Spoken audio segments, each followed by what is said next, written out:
Hey everyone, welcome to Books and Brew. You alright over there? Yeah, I'm looking at my drink. Oh, you have your drink? I decided to finally have a little bit of brew. A little bit of drink in Books and Brew. I think he's a dinosaur, but he's also kind of shaped like a taco, so I don't know. I'm obviously getting a little eccentric with my choice. And that's not eccentric. That's definitely out there. Well guys, we're gonna get wild today. Definitely wild. With the Feywild.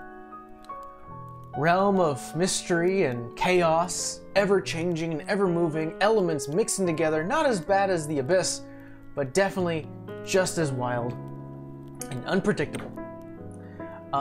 Your characters from the Feywild, Vera, or at least lineage-wise. Lineage, yes. Lineage-wise. She's not actually from there. She wasn't born there. You're taking like the first generation. Huh.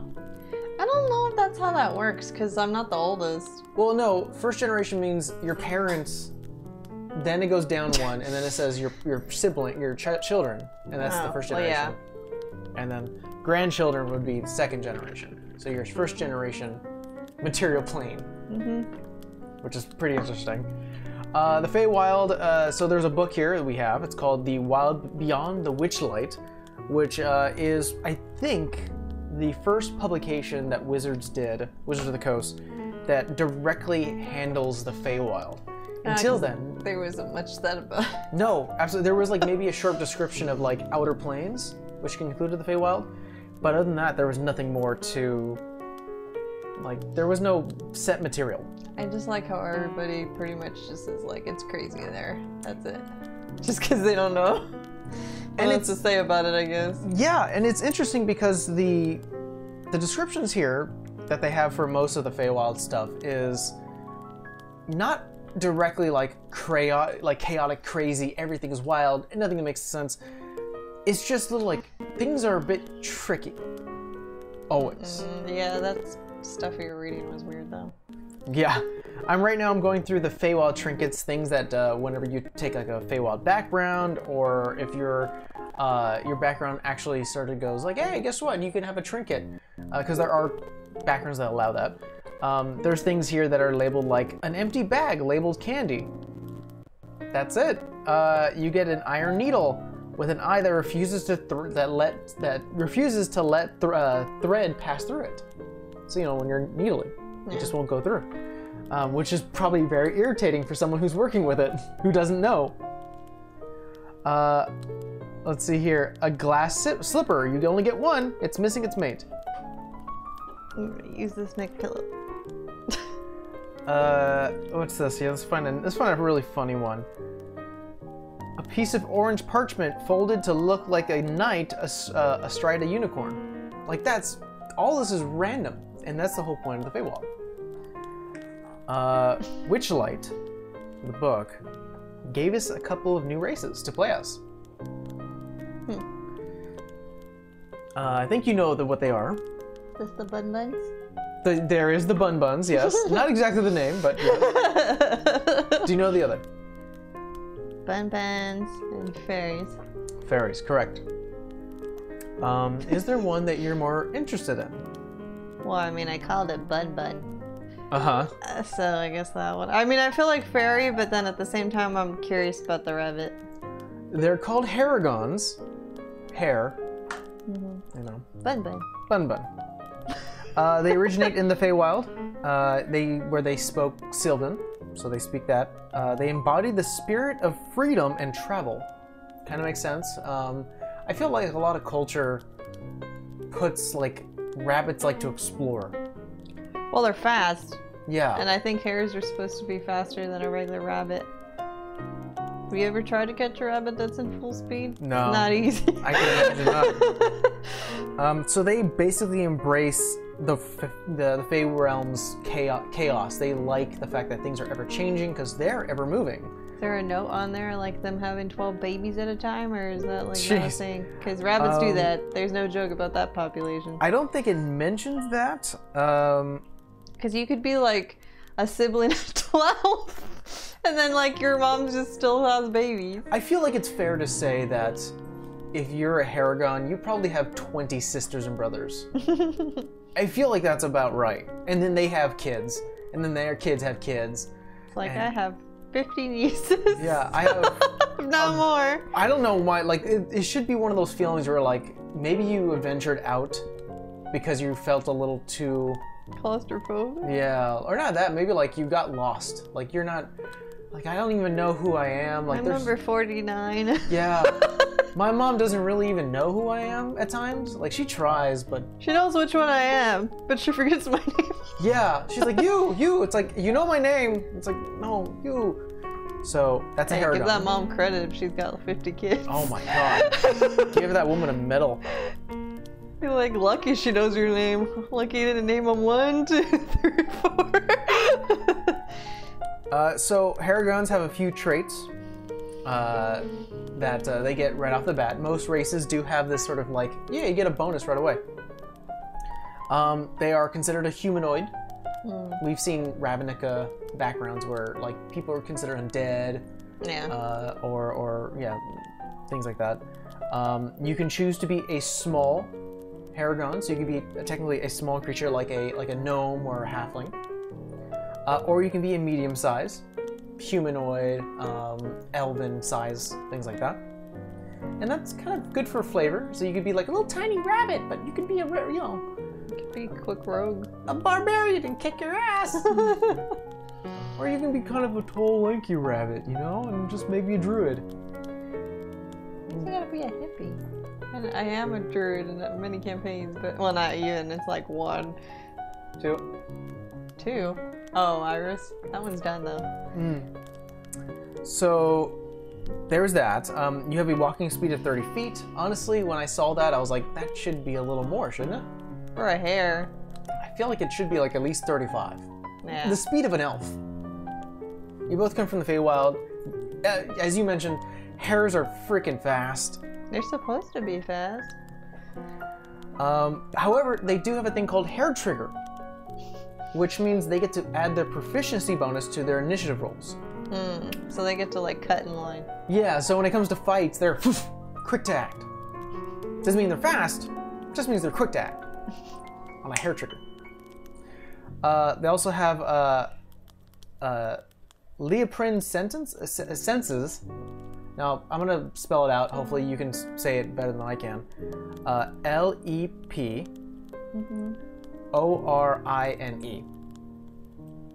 I have to see it. That's fine. Yeah.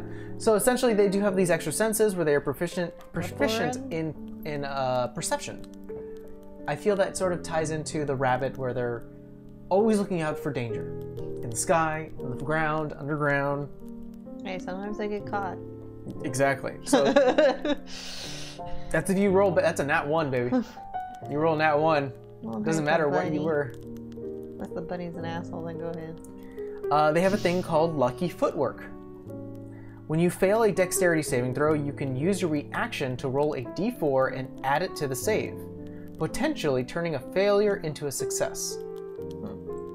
You cannot use this reaction if you are prone or your speed is 0. So, like if you're restrained or something, you can't really move out of the way, dodge it. Yeah. And lastly, you have a thing called Rabbit Hop. As a bonus action, you can jump a number of feet equal to 5 times your proficiency bonus without provoking opportunity attacks. There it is. Here it is. You can use this trait only if your speed is greater than 0. So you can't be like restrained. You regain all uses of this when you take a long rest. So if you wanted to, you can get the hell out of there, which I think is really cool. So that's a Haragon. I don't think they have anything else here.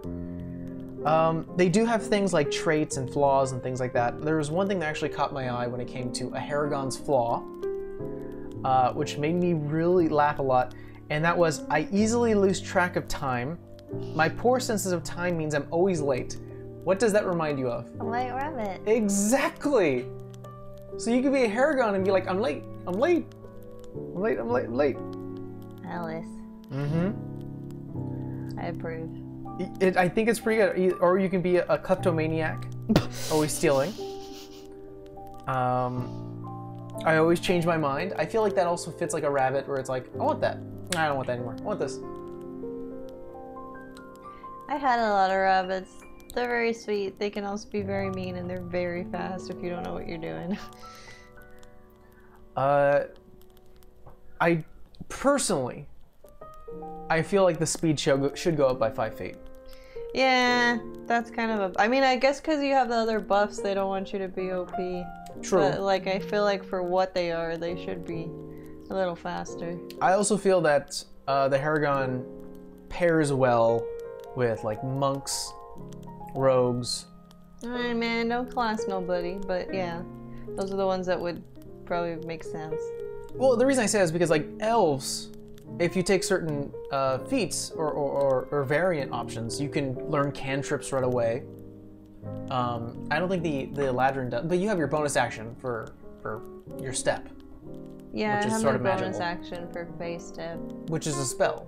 but I also can't be put to sleep because I'm an elf. So I feel like that sort of pairs well with the caster because you also get additional spells, which is nice. It's just an ability though, it's not a spell, like for me. Like high elves and wood elves, I think high elves get like free cantrips. High elves, I mean wood elves you can't be charmed. Yes. Or you get advantage on charm saves or whatever. So that's the Haragon, which is interesting. But when it comes to like further details, I feel like fairies get a little more info. Yeah, that's probably people have been waiting for fairies for a while. Which is weird to me. Because isn't there a stat block for like a fairy though? But like it's just this is more official like Fey-like. It's not used a lot. Yes. It's Like- funny that you mention that. There's something that druids have. Yeah, and that's why I know there's a stat block. Yeah, that summon Fey. Yeah. Or summon woodland creatures, which actually makes you summon Fey creatures. There is a common broken tactic Yeah. that people can do, and that is I summon fairies, and then you can control the fairies, right? Yeah. Fairies, the monsters, innately have The monsters. well, the monster block, Yeah, the stat block. stat block, have an innate ability to cast polymorph. Yeah. So, summon woodland creatures, I think summons like 5. So it summons multiple, but I forget how many. So you can technically summon, let's say 5 fairies. I always do methods. Then on their turn, they can all cast, what's it called? Polymorph. Polymorph, and turn you all into whatever you want, and your party. So all of a sudden, now we have 5 T-Rexes on the field. I mean, I haven't tried it yet. I know you wouldn't allow me, but I don't know what Nick would say to that. I think he's mentioned it once before. He's like, please don't do fairy. He's aware of the combo. He's never told me anything. Oh, well, careful now. Why do you think you always ask me, what do you do? Don't break the game. Dear Lord. Well, that's that. So fairies. Fairies, obviously, their home is the Feywild. Small, sort of elven, pixie-like beings. It says here, fairies are wee folk, but not merely as much as their pixie and sprite friends. So there's the pixies, the sprites, and the fairies. Different types of creatures. From what it sounds like is that the sprites are tiny, the pixies are a little bigger, and then the fairies are kind of small. They're like a bit smaller than a halfling. Are they like gnome size? I forgot where it's supposed to say it here. It says here that your size is small, meaning that you are kind of like gnome size. Which is interesting to me because whenever I think of fairies, I think of maybe... I think of Tinkerbell, Yeah. which is like maybe a foot. Not even. That wasn't a foot. like this. Yeah. But no, these guys are at least 2 foot. 2 foot. Size of this candle, maybe. Don't mind the Joker candle. Like a fairy would be considered twice that size. Maybe a little more. kind of oh well, she's like a doll, I guess. Yeah, like a doll. So they have a walking speed of they have a walking speed of 30 feet, but they also have a flying speed of 30 feet, equal to their. So she's like Baby Yoda size, because that thing's like 10 inches. Exactly, absolutely. That's a pretty big furry. However, they cannot fly if they're wearing heavy armor or medium. Oh, so they have to be like leather. Yeah, they have to be like light leather or studded. I mean, like, do you really need it? But then at the same time, you know, cats like to bat around shiny things, and you know. I mean, flight is a really. People like to be assholes and swat things out of the way, so I could see why you might need something. Imagine being a cleric fairy that has to wear plate armor. You can't fly. I mean, Vera doesn't. We talked about this. Doesn't even wear plate. She wears chainmail, but we flavor it that she looks like she has plate on. Imagination. Yeah. So I mean, technically, even she doesn't have plate. Unlike the Haragon, which are considered humanoids, fairies are considered strictly Fey. So there are spells that actually affect the Fey directly. I think there's like ways you can like prevent one from like transporting inside. You can do like protection versus like I think there's a spell that does that. Oh, it's protection from good and evil, because that protects you from Fey creatures, demons, undead, and. So if someone were to cast that against you, you would be affected, unlike your maybe human friend. Okay. So that is something to think about. You are innately given Fey magic, fairy magic. Not as powerful as the stat block for monsters, or like a you know something that a DM would use, but you are given some spells. I think you can probably guess what the cantrip you get right away. Just take a wild guess. Any cantrip. Just try to take any cantrip guess. I don't even remember my own cantrips half the time. Well, then I'll give it to you.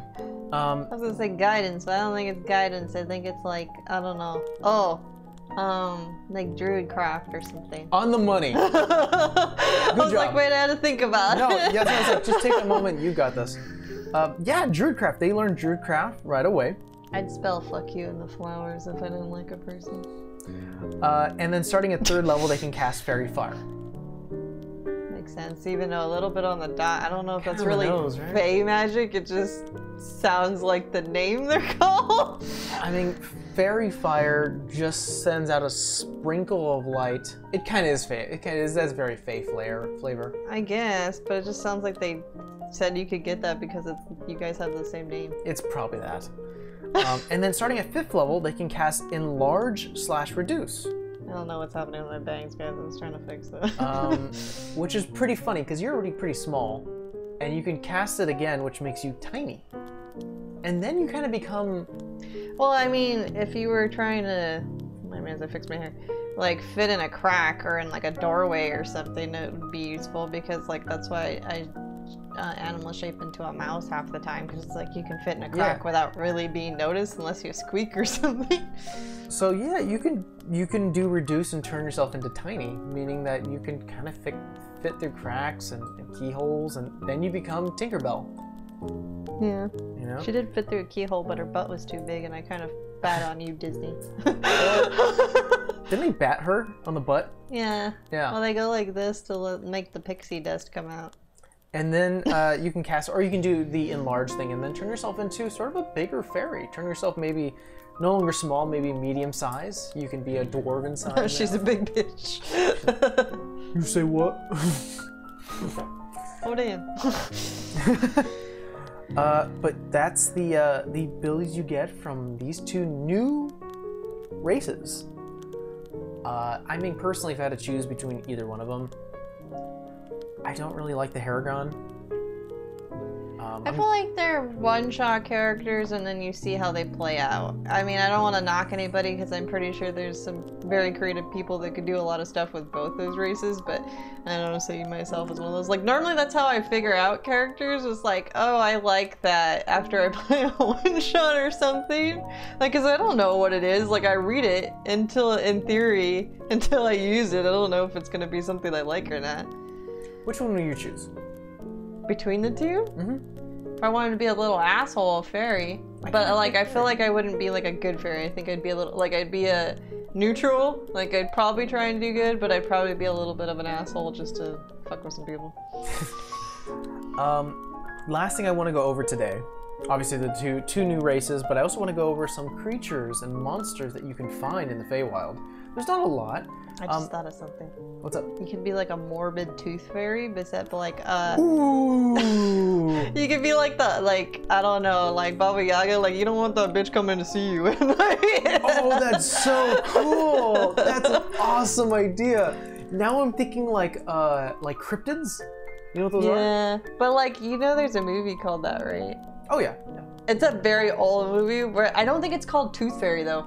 I think it's like, but this like essentially you don't want her, because I remember being yay when I seen this on TV, which means it was not a, you know, home run in the theaters. They're showing it on regular TV. Either it was very classic, which if I've never heard of it, then it's not.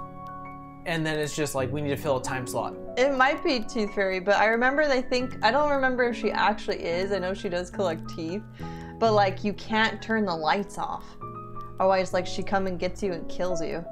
And like, so like they're running through this house or whatever. This is a little bit I remember because I'm fucking 30 now. It must be another movie that's not called Tooth Fairy, because I don't think it was called Tooth Fairy. Because the only Tooth Fairy movie I'm finding is the one with the rock. Yeah, no. And like, so throughout the house, like light starts burning out, and they keep trying to find light sources, like to keep her away. But she's, I don't they were at a lighthouse. I don't remember if it's a lighthouse, but like, yeah, it's supposed to be the fucking Tooth Fairy. Like, I think they find it out later, and they're like, you gotta keep in the light or I should get you. It says here, Darkness Falls, a 2003 movie, and it does have a lighthouse, and it says here, a vengeful spirit has taken the form of the Tooth Fairy. Yeah, I think that's it. Interesting. Yeah. I feel like we don't want to. I feel like you should go with your first thought that it did have a lighthouse, because.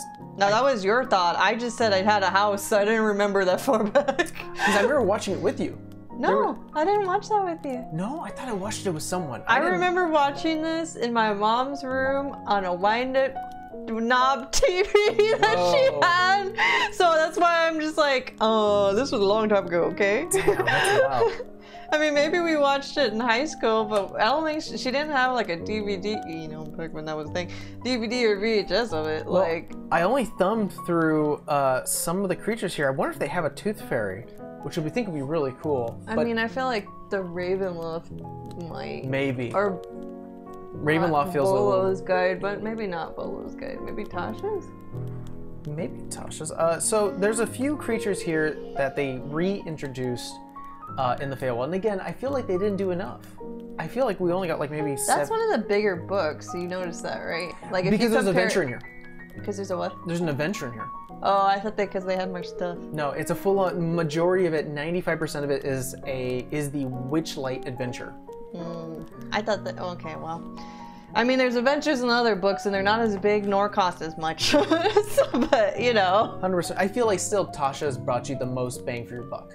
Yeah, there was a lot of stuff in there. Yeah, there was I think we covered like 7 videos from just that book. Yeah. There was a lot. There's a few creatures that they reintroduced. There's a few new ones as well. I know. Looking at that gross one. Yeah, I know some of them. That's a boggle. Let's go and show. What? A boggle. There we go.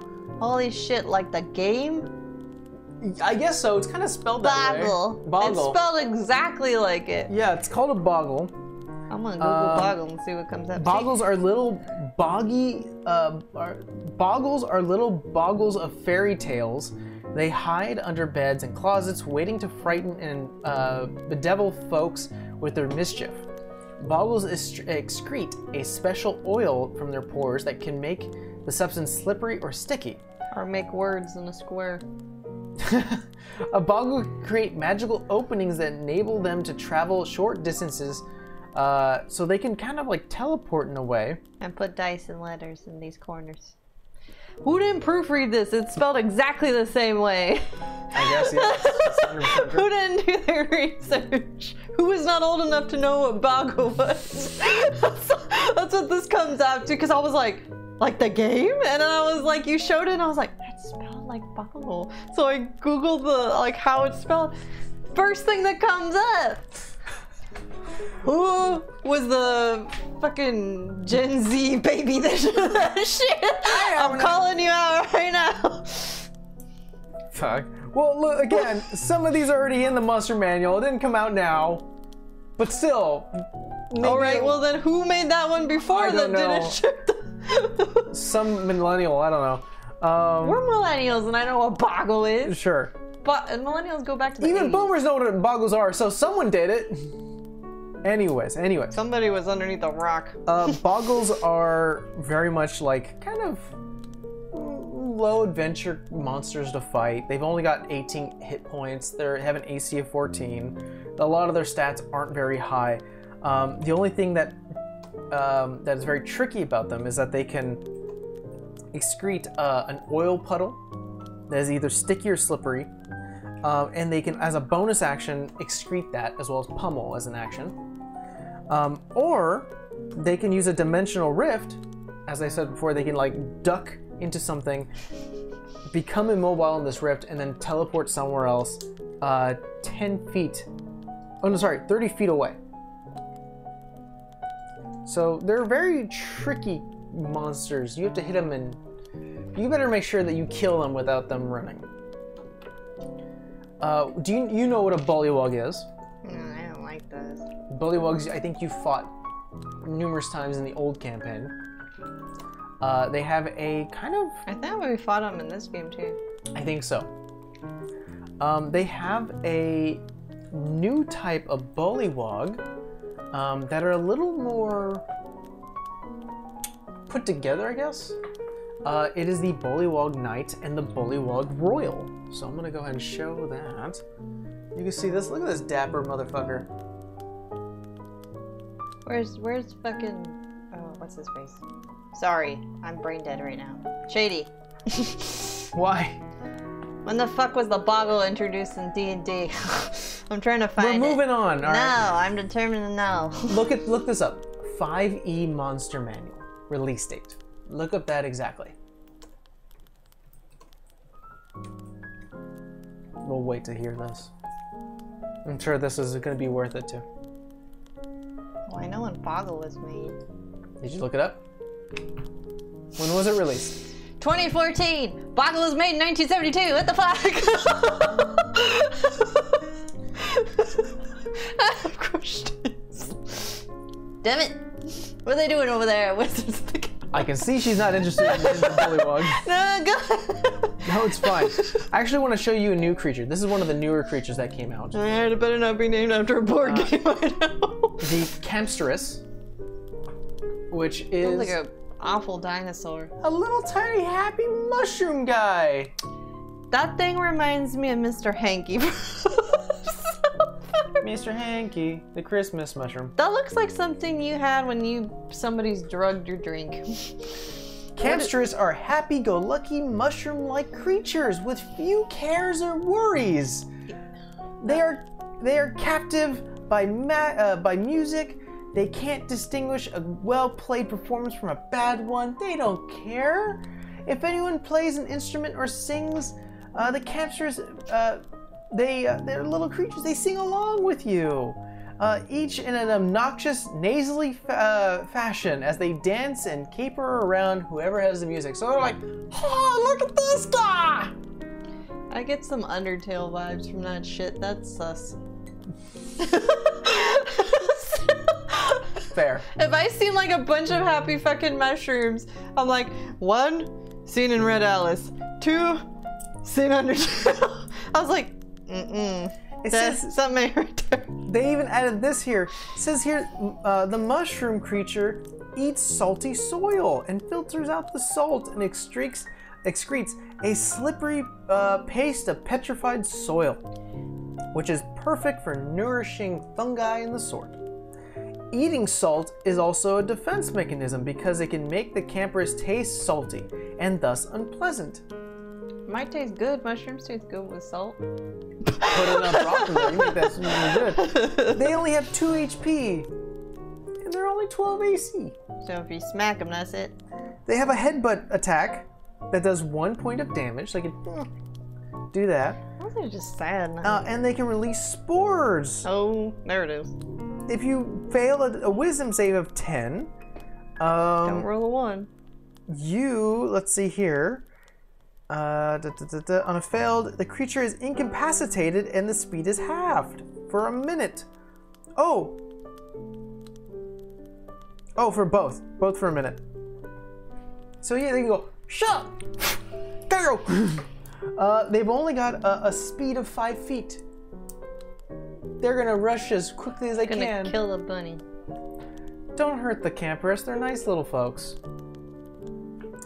Then we have 2 giant things. A giant dragonfly and a giant snail. Hey, I fought some snails. Those are real dicks. The flail snail, fuck them. I hate those guys. Those guys are tough. There's one creature I really want to get to. Here, yeah, the rest I can skip.